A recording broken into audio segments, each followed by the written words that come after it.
দেশের সকল সাংবাদিক, অনলাইন অ্যাক্টিভিস্ট, কন্টেন্ট ক্রিয়েটর, লেখক, আপনাদের কাছে অনুরোধ থাকবে আপনারা এই মুহূর্ত থেকে দেশ এবং দেশের জনগণের পাশে এসে দাঁড়ান। শুধু সত্যটা প্রকাশ করুন, কার পক্ষে বিপক্ষে যায় সেটা দেখেন না।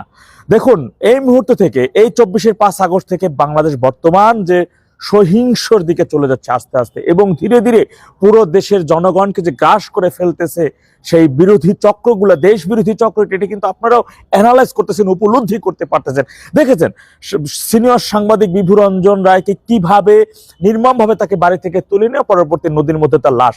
এটি কিন্তু আপনাদের নীরবতা তাদের প্রতি একটি সমর্থনযোগ্য, যেটি দেশ বিরোধী এবং দেশের জনগণ বিরোধী একটি কর্মকাণ্ড বলে আপনার মনে করছি। হয়তো আপনারা ভাবতেছেন এখন সত্য প্রকাশ করলে আপনার উপর বিপদ চলে আসবে, আপনার প্রতিষ্ঠানে বিপদ চলে আসবে, এই কারণে সেটা প্রকাশ করছেন না। কিন্তু আপনি নীরব থাকাটা কিন্তু এই সকল অপরাধ ক্রাইমবাজদের একটি নীরব সমর্থন যোগায়। আপনার এই নীরবতা কিন্তু আস্তে আস্তে এই সকল দেশ বিরোধী এবং ষড়যন্ত্রকারীদের অপরাধের শিখর আরো সমূলে ভিতরে চলে যাচ্ছে, গভীরে চলে যাচ্ছে। একটা সময় পুরো জাতিকে তারা গ্রাস করে ফেলবে। আমার কাছে 2025 সালের এই জানুয়ারি মাসে কিন্তু যাত্রাবাড়ি এবং ড্যামরা এলাকায় এনটিভির গণমাধ্যম কর্মী নিয়োগের একটি চাকরির আমার অফারটা আসে।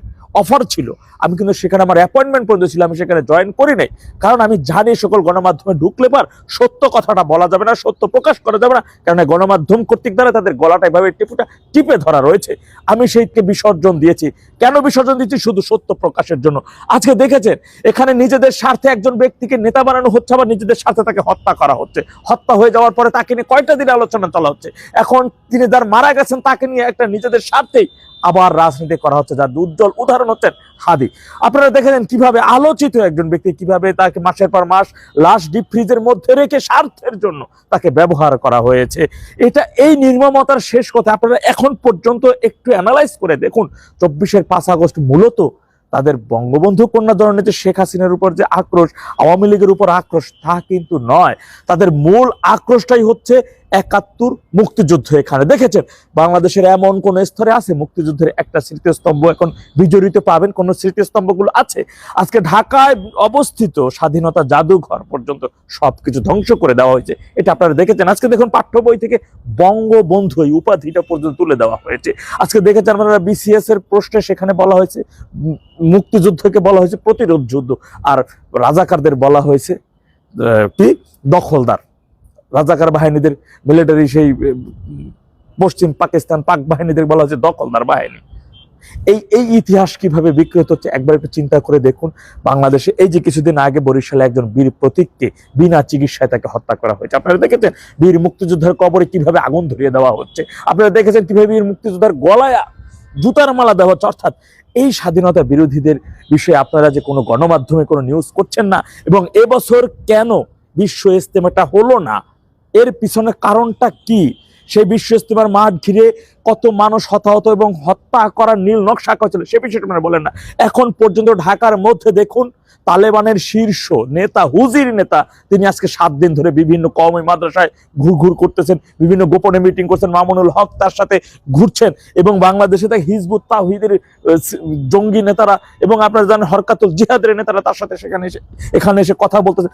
কি সলা পরামর্শ সে বিষয়ে জানে না। আপনারা দেখেছেন যে এই যে কেরানীগঞ্জের একটি মাদ্রাসার আড়ালে বোমা বানানোর যে যেখানে যে বোমা বানাচ্ছিল, এবং আল্লাহ কি দেখুন, আল্লাহর কি নীলা খেলা, সেই বোমায় সেই সাদ উড়ে যায়, যে কারণে প্রকাশ্যে আসে।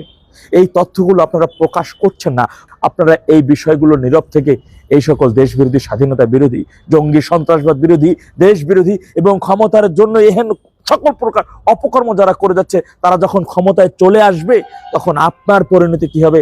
আজকে যাদের পক্ষ নিয়ে আপনি নীরব থাকতেছেন, যাদের বাঁচিয়ে দেওয়ার জন্য বা নিজে বাঁচার জন্য আপনি নীরব থাকতেছেন, সত্যটা প্রকাশিত হচ্ছে না, আগামী দিন কিন্তু আপনার পালাও হইতে পারে।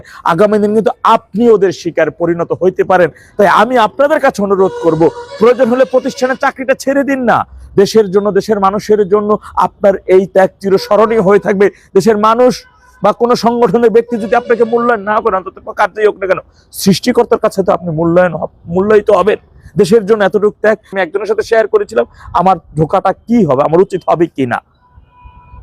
তিনি আমাকে বলেছেন ঢুকে যেতে, কিন্তু আমার সিদ্ধান্ত ছিল না, আমি এখন আর এনটিভিতে যাব না। কারণ এনটিভির আগের সেই পরিচালনা পর্ষদ এবং ফালুদার দখল নিয়ে নেওয়া গণমাধ্যম পুরোটাই এখন এদের নিয়ন্ত্রণাধীন সত্যটা প্রকাশিত হচ্ছে না। তাই আমি আপনাদের কাছে অনুরোধ করব, আপনারা রাজধানীর বিভিন্ন গুরুত্বপূর্ণ জায়গায় গিয়েছেন, গিয়ে থাকেন, আমি জানি, যেহেতু আমি সেগুলো করেছি, সেক্ষেত্রে আমি জানি আপনাদের কাছে অনুরোধ থাকবে, প্রয়োজন হলে প্রতিষ্ঠানের চাকরিটা ছেড়ে দিন, সত্যটা প্রকাশ করুন, দেশটাকে রক্ষা করুন।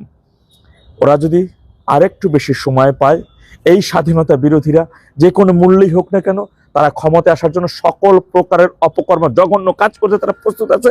সেগুলো তারা নোট করে রেখেছে, কি কি অপকর্ম, জঘন্য কাজ করবে। আজকে আপনি নীরব থেকে ওদেরকে নীরব সমর্থন দিচ্ছেন। ওরা যখন কালকে ওদের সেই খায়েশের স্বপ্নের ক্ষমতার চেয়ারে বসবে, তখন আমি, আপনি, দেশ, জাতি, পুরা গোটা, যেই বলবে বাংলাদেশকে ভালোবাসি, বাংলাদেশটাই, সেই মৃত্যু। কেননা ওরা মূলত চাচ্ছে বাংলাদেশের এই মাতৃভূমিটাকে পূর্ব পাকিস্তানে পরিণত করতে, পূর্ব পাকিস্তান গঠন করতে, এর বাইরে অন্য কোনো কিছুই না। আল্লাহ সবাইকে সঠিক বুঝদান করুন। আখির জামান আলহামদুলিল্লাহ রাব্বিল আলামিন। আসসালামু আলাইকুম ওয়া রাহমাতুল্লাহ।